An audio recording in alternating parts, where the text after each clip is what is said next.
IPK tinggimu itu belum tentu jaminan kamu akan aman nanti di dunia kerja. Selamat buat kamu yang sudah lulus sekolah, SMA ataupun sudah lulus kuliah. Tapi IPK tinggi itu bukan jaminan kamu bisa kerja enak, dapat penghasilan besar, apalagi menjadi orang kaya. Bukan jaminan. Oke? Pertama, kita bahas dulu. Ini berdasarkan real pengalaman saya. Nama saya Dr. Bobet dan saya direktur rumah sakit. IPK saya di S1, saya seorang dokter gigi, itu 3,32 in total. Tapi saya jadi direktur rumah sakit. Banyak teman saya yang IPK-nya lebih tinggi, bahkan jadi bawahan ataupun jadi lebih rendah lagi di bawahnya. Jadi memang bukan jaminan IPK tinggi itu adalah suatu faktor yang akan membuat kamu itu lebih sukses. Enggak juga. Kalau IPK tinggi itu bukan jaminan, apalagi IPK rendah, itu adalah pola pikirnya. Jadi jangan terlalu berbangga diri kalian punya IPK tinggi, tetapi tidak bisa menggunakannya secara maksimal. Apalagi kalau misalkan kamu dapat IPK itu tidak memahami pelajaran apa yang kamu dapatkan di sekolah ataupun di kampus, di tempat kuliah. Jadi mengejar nilai saja. Itu suatu kebodohan yang sangat hakiki. Jangan sampai seperti itu. IPK kamu cum laude, magna cum laude, summa cum laude. Tapi kalau pelajarannya itu setelah kamu lulus itu lupa, ya sama aja bohong, tidak berguna sama sekali.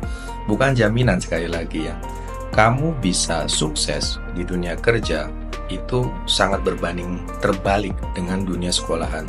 Di sekolahan kamu ada yang ngawasin, ada yang mengajari, ada yang mengingatkan, ada yang membimbing. Di dunia kerja tidak ada.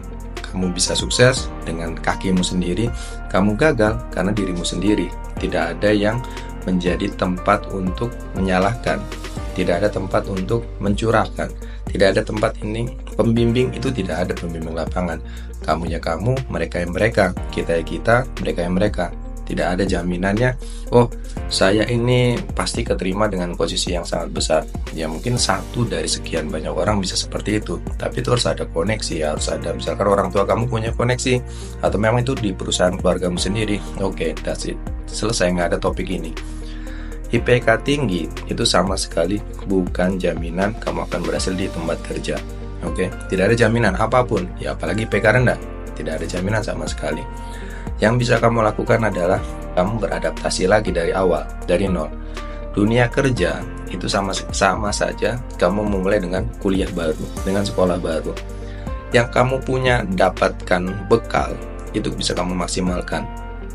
Kamu lulus, kemudian disebut ketika wisuda summa cum laude, magna cum laude, kemudian cum laude. Tetapi setelah itu apa? Setelah itu seperti hari Senin pada umumnya, mau cari kerja, melamar, bla bla bla, HRD itu belum tentu akan lihat, transkrip nilainya bagus, kamu 3,99 bahkan 4,1 mungkin, yang tidak ada, belum tentu cocok di tempat kerja kamu. Karena kita sebagai recruiter, sebagai employers, juga selain melihat IQ, kita melihat emotional questionnya. Ini anak, ini pegawai, calon pegawai, apakah akan cocok atau tidak. Makanya ada percobaan 3 bulan. Kalau kamu pintar, menurut nilaimu itu bagus, tetapi tidak bisa menyelesaikan tugas secara berkelompok atau bekerja sama, kamu tidak akan berguna di tempat kerja itu. Jadi memang IPK tinggi tidak jaminan, apalagi IPK rendah, tidak lebih jaminan lagi. Yang bisa kamu lakukan apa? Buatlah kesalahan sebanyak mungkin ketika kamu kuliah, ketika kamu sekolah. Memang tidak apa-apa, IP kamu akan mungkin tidak bagus, tetapi pelajarannya akan kamu dapat. Saya ketika kuliah, ketika sekolah, saya bikin kesalahan yang banyak. Kenapa? Itu adalah masa uji coba saya. Masa uji coba kita itu adalah di sekolah atau di kampus. Kita buat kesalahan mungkin agar apa? Di dunia kerja setelah lulus kita belajar dari kesalahan itu, kemudian menggunakan pelajaran yang hasil dari kesalahan itu untuk bekerja di dunia real nyata. Jadi itulah fungsi sekolah. Fungsi sekolah, fungsi kuliah itu adalah membuat kesalahan sebanyak mungkin, kemudian mendapatkan pelajaran, pembenarannya. Ketika kita melakukan ini ternyata salah. Ketika melakukan itu ya ternyata salah.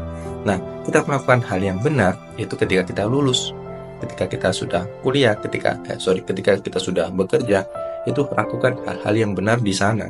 Jangan di dunia kerja kamu trial and error. Tidak, trial and errornya itu ketika kuliah, ketika sekolah. Tidak apa-apa, IPK yang penting di atas 3 ya, jangan keterlaluan juga. Saya pikir semua kampus atau dosen itu tidak sekejam itu akan memberikan IPK jelek ketika memang kita sudah melakukan standarnya seorang pelajar, seorang mahasiswa yang masuk kuliah, kemudian mengerjakan tugas. Tapi buatlah kesalahan, kesalahan itu bukan nyari masalah ya, beda lagi. Bukan memang sengaja membuat onar, tidak.